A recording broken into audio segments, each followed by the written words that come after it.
ആളുകളെല്ലാവരും ഈ ഒരു സിസ്റ്റത്തിലോട്ട് മാറ്റും. കാരണം ഇത് വളരെ ലൈറ്റ് വെയിറ്റ് ആണ്, വളരെ സിമ്പിൾ വെയിറ്റ് ആണ്. ലോസ് എന്ന് പറഞ്ഞ സംഭവം ആ കാലങ്ങോട്ട് മാറുകയാണെന്ന് വേണമെങ്കിൽ പറയാം. സാധനം നോക്ക് 3000 വാട്ട് ലോഡ് കണ്ടിന്യൂസ് ലോഡ് ആവില്ല. കണ്ടിന്യൂസ് ലോഡിലേക്ക് വരുമ്പോ ഇതിന് 6000 വാട്ട് ലോഡ് കണ്ടിന്യൂസ് വരും. ഇതിന് ഏറ്റവും വലിയ സിസ്റ്റങ്ങളാണ് വീട്ടിൽ വെക്കാൻ പറ്റുന്ന രീതിയിലുള്ള.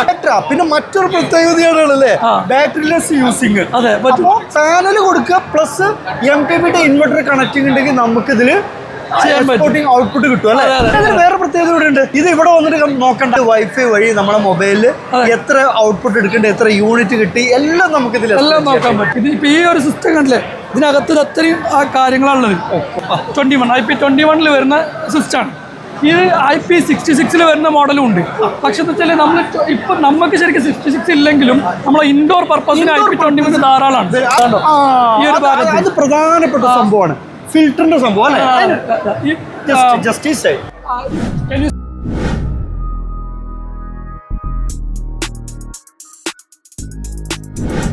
ഇനി നമ്മളുടെ ട്രാൻസ്ഫോമറിലെ ഇൻവെർട്ടറുകളൊക്കെ ഉണ്ടല്ലോ, അതുപോലെ നമ്മളെ വെയിറ്റ് കൂടിയ ഇൻവെർട്ടർ, ആ സംഭവങ്ങൾക്കൊക്കെ വിടട്ടോ.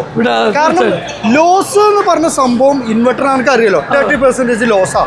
പിന്നെ ഹെവി സാധനവും പൊക്കി പോയിട്ട് ആ കാലങ്ങോട്ട് മാറുകയാണെന്ന് വേണമെങ്കിൽ പറയാം. ഇതെല്ലാം ഹൈ ഫ്രീക്വൻസീസ് ആണ്. ഈ സാധനം നോക്ക് 3000 വാട്ട് ലോഡ് കണ്ടിന്യൂസ് ലോഡ് ആവില്ല. കണ്ടിന്യൂസ് ലോഡിലേക്ക് വരുമ്പോ ഇതിന് 6000 വാട്ട് ലോഡ് കണ്ടിന്യൂസ് വരും. 3000 കണ്ടിന്യൂസ് ലോഡും 6000 പിന്നെ സർജിക്കൽ ലോഡും. 5 സെക്കൻഡ് അതൊക്കെ നമ്മൾ എയില് പറയുന്നതോ. ഇത് 24 വോൾട്ടേജ് നമ്മൾ 48 അത്ര പറയില്ല. ഏതായാലും ഈ സംഭവമൊക്കെ എന്ന് ചോദിച്ചാലേ നമുക്ക് ലോസ്, എനർജി ലോസ് എന്ന് പറഞ്ഞിട്ടുണ്ടാവില്ല. അതിൽ ഏറ്റവും വലിയ സിസ്റ്റങ്ങളാണ് വീട്ടിൽ വെക്കാൻ പറ്റുന്ന രീതിയിലുള്ള. ഇത് 1100 വാട്ട് പിന്നെ പവർ ഔട്ട്പുട്ട് കിട്ടും. 11,000 വാട്ട് 11,000 വാട്ട്. അത് സാധാരണ നമുക്ക് ബുദ്ധിമുട്ടെന്ന് വെച്ചാലേ നമ്മൾ പാനൽ വെക്കുമ്പോൾ പാനൽ കൂട്ടി വെക്കാൻ കഴിയില്ല അല്ല. ഓക്കെ, ഇതിലും ഹൈ ഫ്രീക്വൻസി ഇൻവെർട്ടറിലും ഇതിന് MPPT ആകുമ്പോൾ 8500 വാട്ട് ഇതിന് കൊടുക്കാം, കൂട്ടി വെക്കാം. 8500 വാട്ട് കൊടുക്കുമ്പോൾ നമുക്ക് സിമ്പിൾ ആയിട്ട് 5000-4000 വാട്ട് നമുക്ക് ഇത് ലൈവ് ലോഡ് വരെ വർക്ക് ചെയ്യാം, ബാറ്ററി ഇല്ലാണ്ട് വർക്ക് ചെയ്യാൻ പറ്റും. ബാറ്ററി പിന്നെ മറ്റൊരു പ്രത്യേകതയാണല്ലേ ബാറ്ററിലെസ് യൂസിങ്. പാനൽ കൊടുക്കുക പ്ലസ് MPPT ഇൻവെർട്ടർ കണക്റ്റിംഗ് ഉണ്ടെങ്കിൽ നമുക്ക് ഇതില് ഔട്ട്പുട്ട് കിട്ടും അല്ലേ.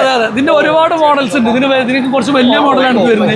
ഇത് അതേപോലെ തന്നെ കുറച്ചും കൂടി അപ്ഡേറ്റഡ് വേർഷൻസ് ആണ്. ഇത് നമുക്ക് ഹൈബ്രിഡ് സിസ്റ്റം ആണ്. വരും ഈ അടുത്തായിട്ട് തന്നെ നമുക്കിത് കേരളത്തിൽ നമുക്ക് അവർക്ക് സമ്മാനിക്കാം. എല്ലായിടത്തും നമുക്കിത് കണക്ട് ചെയ്യണം. നമ്മളിതിന്റെ ഓരോ RMD വർക്കിങ്ങിലാണ്, ചെക്കിങ്ങിലാണ്. വേറെ പ്രത്യേകത കൂടെ ഉണ്ട്. ഇത് ഇവിടെ വന്നിട്ട് നോക്കണ്ട, നമുക്ക് മൊബൈലിൽ വൈഫൈ വഴി നമ്മളെ മൊബൈലിൽ എത്ര ഔട്ട്പുട്ട് എടുക്കേണ്ട, എത്ര യൂണിറ്റ് കിട്ടി, എല്ലാം നമുക്ക് ഇതിൽ നോക്കാൻ പറ്റും. ഏതായാലും നല്ലൊരു സംഭവമല്ലേ, നമ്മളൊരു പുതിയൊരു മാറ്റം ആളുകളെല്ലാവരും ഈ ഒരു സിസ്റ്റത്തിലോട്ട് മാറ്റും. കാരണം ഇത് വളരെ ലൈറ്റ് വെയിറ്റ് ആണ്, വളരെ സിമ്പിൾ വെയിറ്റ് ആണ്. പിന്നെ ഇത് വളരെ ഓപ്പൺ. കാരണം ഇത് ഇപ്പൊ ഈ ഒരു സിസ്റ്റം കണ്ടില്ലേ, ഇതിനകത്ത് അത്രയും ആ കാര്യങ്ങളാണുള്ളത്. മനസ്സിലായേ? അപ്പോൾ ഇത് ഇങ്ങനെയുള്ള സിസ്റ്റങ്ങളാകുമ്പോൾ നമുക്ക് എന്താ വെച്ചാൽ മെയിൻറ്റെയിൻ ചെയ്യാനാണെങ്കിലൊക്കെ വളരെ ഈസിയാണ്. അല്ല, ഇതിനൊക്കെ നമ്മൾ അവിടെ നിന്ന് ആ പഴയ കൂടും കൊടുക്കായിട്ട് തന്നെ നമ്മൾ നിൽക്കും. അതെ. പക്ഷേ ഇതിൽ ഒരു കാര്യത്തിൽ മിക്ക ആൾക്കാർക്കും ഇതിന് ഡ്രോബാക്ക് വരാമെന്നറിയോ, ഇത് ഹൈ ഫ്രീക്വൻസി ആയതുകൊണ്ട് കംപ്ലൈൻറ്റ് വരാൻ ചാൻസ് ഇല്ല എന്നൊക്കെ. SPD കാര്യങ്ങളൊക്കെ കൊടുത്തിട്ട് പ്രോപ്പറായിട്ട് ചെയ്യുകയാണെങ്കിൽ ഒരു പ്രയാസമില്ല.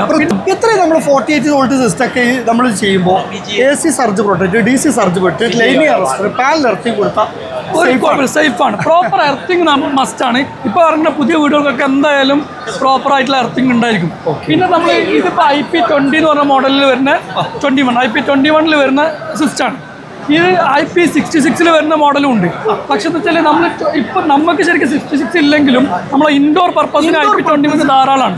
നമ്മൾ സാധാരണ ഇൻവെർട്ടർ IP21 ആണല്ലോ നമ്മൾ ഉപയോഗിച്ചുകൊണ്ട്. മറ്റുള്ള പോലെ കണ്ടംപററി ഒക്കെ കുറവാണല്ലോ. ഇനി പുറത്ത് സൺസൈഡിനെ കുറച്ച് അഡ്ജസ്റ്റ് ചെയ്താലും വിഷയങ്ങളും ഇല്ല. അപ്പൊ അങ്ങനെ വരുമ്പോൾ വെച്ചാൽ പൊടി കയറുന്നതിന് ഇവിടെ ഫിൽറ്റർ കൊടുത്തിട്ടുണ്ടോ ഈ ഒരു ഭാഗത്ത്. അത് പ്രധാനപ്പെട്ട സംഭവമാണ്, ഫിൽറ്ററിന്റെ സംഭവം അല്ലേ. ഈ ഫിൽറ്റർ ഉണ്ടല്ലോ, ഇതൊന്ന് റിമൂവ് ചെയ്തിട്ട് ഒരു 3 months കൂടുമ്പോൾ ഒന്ന് ക്ലീൻ ചെയ്തിട്ട് തിരിച്ചു വെച്ചാൽ മതി. നമ്മൾ AC ഒക്കെ ക്ലീൻ ചെയ്യും പോലെ. അത് നമ്മള് സാധാരണ ഇൻവെർട്ടറിലും ഇതിലൊന്നും കാണാതെ വരുന്ന പുതിയൊരു സംഭവമാണ്.